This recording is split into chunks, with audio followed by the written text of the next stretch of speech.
এই জন্য আল্লাহ সুবহানাহু ওয়া তাআলার কাছে পানাহা চাইতে হবে। এই জন্য বারবার ওই কথাটা মনে পড়ে যে আমাদের সালাফ একজন বলেছিল না, আল্লাহুম্মা আরিনাল হাক্কা হাক্কান ওয়ারযুকনা ইত্তিবা, আল্লাহ তুমি আমাকে হকটাকে হক হিসেবে চেনার তৌফিক দান করো এবং আমাকে সেটা গ্রহণ করার তৌফিক দান করো। এটা অনেক বড় একটা ব্যাপার, যেটা আমাদের অধিকাংশ মানুষের মধ্যে নাই। কোনটা হক এটাই আমরা ডিসাইড করতে পারি না, আর ডিসাইড করতে পারলে আমরা গ্রহণ করি না। যেমন কে না জানে যে সালাত ফরজ, 5 ওয়াক্ত নামাজ না পড়লে আপনি জাহান্নামে যাবেন, এটা কোন মুসলিম না জানে? কিন্তু দেখেন জেনে শুনে গ্রহণ করতে পারতেছে না। তাহলে এই যে গ্রহণ না করার তৌফিক, এটা কিন্তু খুব মারাত্মক। কোন মহিলাকে এটা শিক্ষা না দেওয়া হয়েছে যে পর্দা বিহীন সে যদি বাইরে যায় বা সে যদি আতর ব্যবহার করে, তার গন্ধ যদি কোনো অপরপুরুষ পায়, তাহলে তার নামাজই কবুল হবে না? তাহলে সেই মহিলাগুলো মানে এগুলোকে গ্রহণ করতেছে না কেন? কারণ তার অন্তর সেই প্রশস্ততা পায়নি। এজন্য আল্লাহর কাছে আশ্রয় চাইতে হবে এই ধরনের সেন্সিটিভ ইস্যু থেকে। আল্লাহ সুবহানাহু ওয়া তাআলা বলেন, আমি কতক ব্যক্তির আমলের সাথে কি করব জানো? কোরআন একটা আয়াতে আল্লাহ সুবহানাহু ওয়া তাআলা সূরা ফুরকান 23 নম্বর আয়াতে উল্লেখ করেছেন, ওয়াকাদিমনা ইলা মা আমিলু মিন আমালিন ফাজআলনাহু হাবাআম মানসুরা। আল্লাহ বলেছেন আমি কতক ব্যক্তির ইবাদতের দিকে দৃষ্টি নিক্ষেপ করব বা সন্নিবেশিত হব, কাছাকাছিতে নিয়ে আসা হবে বা আল্লাহ সুবহানাহু ওয়া তাআলা ফোকাস করবেন। কিন্তু আল্লাহ বলেছেন তারপরই আমি সেগুলোকে ধূলিকণা রূপে উড়িয়ে দিব। তার মানে শুধু ধূলিকণা করাই হবে না, স্তূপ করাই হবে না, তারপর এটাকে লাথি দিয়ে উড়িয়ে দেওয়া হবে। আমরা অনেক সময় এটা করেছি, দেখবেন কোনো একটা কিছুকে আপনি দেখেছেন, একটা ডকুমেন্ট আপনি নষ্ট করতে চাচ্ছেন, এটাকে জ্বালানোর পরেও আপনি স্থায়ী রাখেন না, ওই ছাইটাকে একটা পাড়া দিয়ে তারপর এটাকে ফাঁকি করে দেন বা পানি ঢেলে দিচ্ছেন বা উড়িয়ে দিচ্ছেন। তা আল্লাহ সুবহানাহু ওয়া তাআলা কতক ব্যক্তির আমলের সাথে এমন আচরণ করবেন, সেটাকে ধুলা করা হবে, তারপরে সেটাকে উড়িয়ে দেওয়া হবে, যাতে পুনরায় এটাকে আর জমা করা না যায়, এমনটা করা হবে। এর তাফসিরে সম্পর্কে খুব কঠিন কথা বলা হয়েছে। এক তো এটা মুশরিকদের সাথে করা হবে, আরেকটা করা হবে যারা শরীয়তের বহির্ভূত কাজে লিপ্ত, যারা মুহাম্মদুর রাসূলুল্লাহ সাল্লাল্লাহু আলাইহি ওয়াসাল্লামের দেখানো পদ্ধতিতে করে না, তাদের ইবাদত কবুল হবে না। তো ইবাদত কবুল হওয়ার জন্য মুসলিম হওয়া শর্ত এবং নিয়ত থাকাটা বাঞ্ছনীয়। তারপরে প্রত্যেকটা ইবাদতের সাথে আপনার যুক্ত কিছু শর্ত আছে। সেই শর্ত যদি কেউ পুরা না করে, তাহলে তার সেই ইবাদত কবুল হবে না। এটা সব ইবাদতের ক্ষেত্রে, যেমন কুরবানির ক্ষেত্রে, হজের ক্ষেত্রে, সালাতের ক্ষেত্রে, প্রত্যেকটা বিষয়ের সাথে এটা অন্তর্ভুক্ত। আসুন আমরা দুই একটা নমুনা আপনাকে দেখাই। যেমন সালাতের ক্ষেত্রে রাসূলুল্লাহ সাল্লাল্লাহু আলাইহি ওয়াসাল্লাম কি বলেছেন? যেহেতু আজকে এখানে যতজন মানুষ আছেন এখানে প্রত্যেকে নামাজি, সালাতি, কিন্তু সবাই এখানে হাজি না, সবাই এখানে কুরবানি করবেন না, কিন্তু নামাজ তো সবাই পড়েন। তাহলে আপনাকে আমাকে জানতে হবে যে এই নামাজ কবুল হচ্ছে কি হচ্ছে না, কেন কবুল হবে না, সেই দিক নির্দেশনাগুলো রাসূলুল্লাহ সাল্লাল্লাহু আলাইহি ওয়াসাল্লাম দিয়েছেন। যেমন একটা হাদিস নিয়ে নেন, আন্নাহু কানা জালিসান ইনদা নবী সাল্লাল্লাহু আলাইহি ওয়াসাল্লাম আন আম্মিহি রিফাআ ইবনু রাফি। রিফা ইবনু রাফি তিনি বলতেছেন, তার চাচার কাছ থেকে, রাফি সম্ভবত হবে, যে আমরা রাসূলুল্লাহ সাল্লাল্লাহু আলাইহি সাল্লামের সাথে বসা ছিলাম। ফাকালা ইন্নাহা, নিশ্চয়ই, লা তাতিম্মু সালাতুন, ওই ব্যক্তির সালাত কবুল হবে না, লি আহাদিন হাত্তা ইউসবিগা আল উদুয়া, যেই ব্যক্তি পূর্ণাঙ্গ রূপে অজু করে না।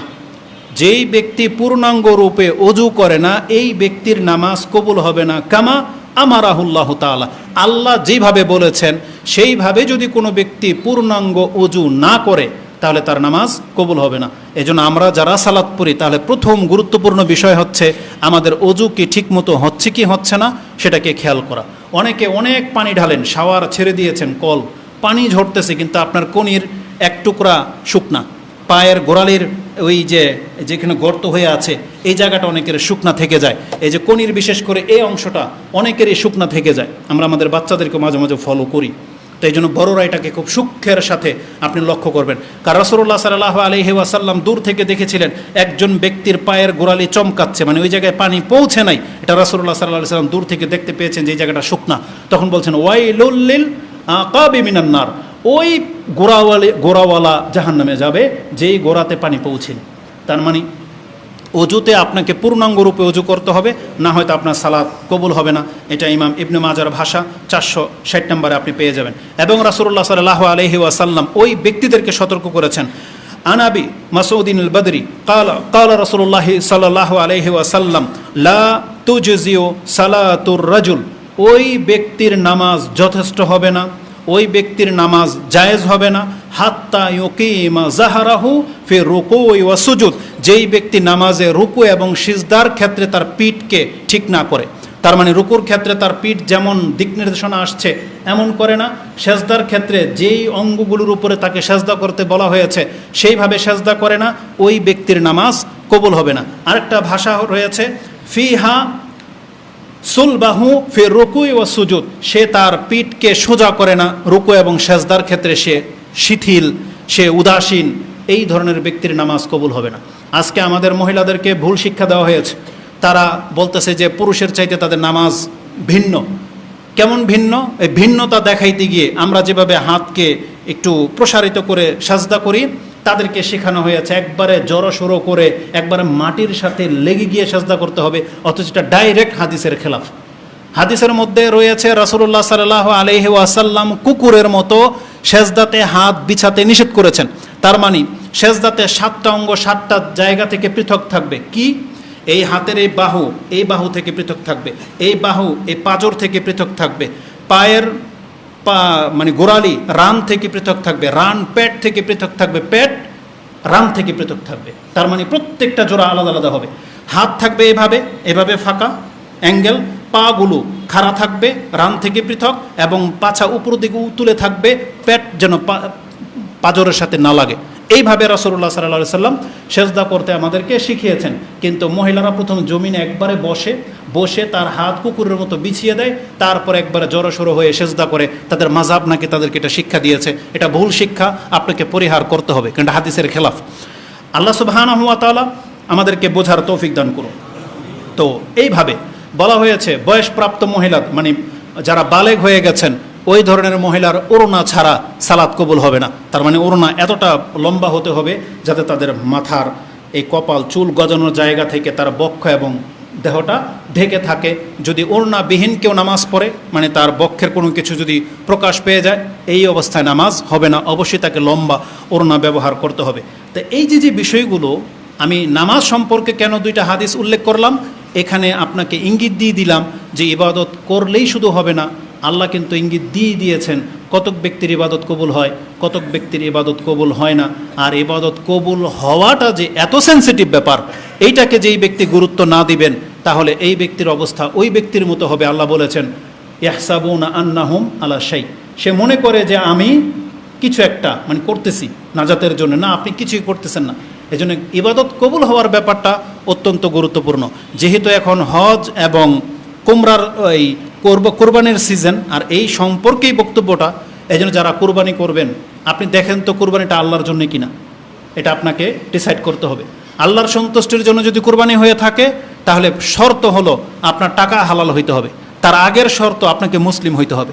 মুসলিম হওয়া মানে আপনাকে নামাজি হইতে হবে। কারণ ওই যে কোরবানির যেটা আয়াত, সেটা তো আল্লাহ সুবহানাহু ওয়া তাআলা প্রথম নামাজের কথা বলেছেন, বলেন নাই? ইন্না আতাইনা কা আল কাউসার, তারপরে কি আছে? ফাসাল্লি লি রাব্বিকা ওয়ানহার, আপনি আপনার রবের উদ্দেশ্যে সালাত আদায় করেন, তারপরে আসছে কুরবানির কথা। তার মানে আল্লাহ সুবহানাহু ওয়া তাআলা একটা নামাজিকে কুরবানির আদেশ দিয়েছেন, বেনামাজিকে আল্লাহ সুবহানাহু ওয়া তাআলা কুরবানির আদেশ দেয়নি। রাসূলুল্লাহ সাল্লাল্লাহু আলাইহি ওয়াসাল্লাম বলে না এটা যে তুমি নামাজ না পড়ে কুরবানি করবে। আর যেখানে আমাদের সালাফদের ফতোয়া রয়েছে বেনামাজির জবাহ করার পশু গোস্ত খাওয়া যাবে কি যাবে না, এত বড় প্রশ্ন উঠে বসে আছে, আর আপনি লাখ কেন 10 লাখ টাকা দিয়ে কুরবানি করলেও আপনার কুরবানি কোনোদিন কবুল হবে না যদি আপনি বেনামাজি হয়ে থাকেন। এজন্য আগে মুসলিম হন, নামাজি হন, তারপরের কন্ডিশন হচ্ছে আপনার পশু যেই টাকা দিয়ে কিনবেন সেটা যেন হালাল হয়, তাইলে আপনার কুরবানি হওয়ার কবুল হওয়ার চান্সেস আছে। তারপরে কি করবেন? টাকাও হালাল, পশুটা কিনতে হবে উপযুক্ত পশু। আপনি যা ইচ্ছা তাই কিনবেন, সেটা দিয়ে আপনার কুরবানি করা হবে না। আমাদের চোখ দেখেছে, এই তো খুতবাতে যখন আমরা যাই দেখেছি ঈদের আগের দিনের দৃশ্য, কাইকারটাই ওই হাট থেকে এমন গরু বিক্রি হয় যেগুলো মানে কি বলবো, এটা উঠে দাঁড়াইতে পারে না। এটাকে দাঁড় করাইতে হলে 4 পায়ে 4টা বাঁশ বাঁধতে হবে, বুঝেন? যেটাকে আমাদের ভাষায় ট্যাং বলি, মানে ধাক্কা দিয়ে নেওয়া যায় না। দেখেছেন এরকম গরু যেটা 30, 40, 50 বছর হয়ে গেছে? সেই গরু টাকার লোভে বিক্রেতারাও হারাম খাচ্ছে, আর এই ব্যক্তিও আল্লাহ সুবহানাহু ওয়া তাআলার ইবাদতের সাথে একটা ফাইজলামি করতেছে। অথচ আল্লাহ সুবহানাহু ওয়া তাআলা সূরা বাকারার 266 নম্বর আয়াতটা আপনি বাসায় গিয়ে পড়বেন। আমি খুতবা লম্বা হয়ে যাবে বিধায় এখানে কোট করিনি। আল্লাহ সুবহানাহু ওয়া তাআলা বলেছেন তোমাদের চরিত্র তো এমন যে তোমরা চোখ বন্ধ থাকলে মানে না দেখে হয়তো পচা ফল পচা মাছ তোমার ব্যাগে ঢুকে যায়, ছিঁড়া টাকা দেখে শুনে আমরা নিতে চাই না। আর আল্লাহ সুবহানাহু ওয়া তাআলাকে আমাদের মতো অন্ধ? আল্লাহ সুবহানাহু ওয়া তাআলা হচ্ছেন সামিউম বাসির লতিফুন খাবির। আল্লাহ বলেছেন আমি সূক্ষ্ম থেকে সূক্ষ্ম বিষয়ও দেখতে পাই। তো তুমি আল্লাহ সুবহানাহু ওয়া তাআলাকে সন্তুষ্ট করার জন্য তুমি আল্লাহর কাছে কিছু পেশ করলা, তুমি নিজেকে এটা গ্রহণ করবা, তাহলে তুমি আল্লাহর কাছে কিভাবে এটা পেশ করো? আপনাকে জানতে হবে কেন কাবিলের কুরবানি কবুল হয় নাই, এটা আপনাকে জানতে হবে। এর জন্যই কিন্তু আল্লাহ কোরআনে আয়াত নাজিল করেছেন। আমাদের যদি এই একই নেচার থাকে, যতটা আমরা জেনেছি যে কাবিল নাকি তার শস্যের মধ্য থেকে যা ইচ্ছা তাই আল্লাহর জন্য উৎসর্গ করেছিল, যার ফলে আল্লাহ সুবহানাহু ওয়া তাআলা সেটা গ্রহণ করেনি। কিন্তু হাবিল তার সাধ্যের মধ্যে সব থেকে ভালোটাই আল্লাহর কাছে পেশ করেছিল।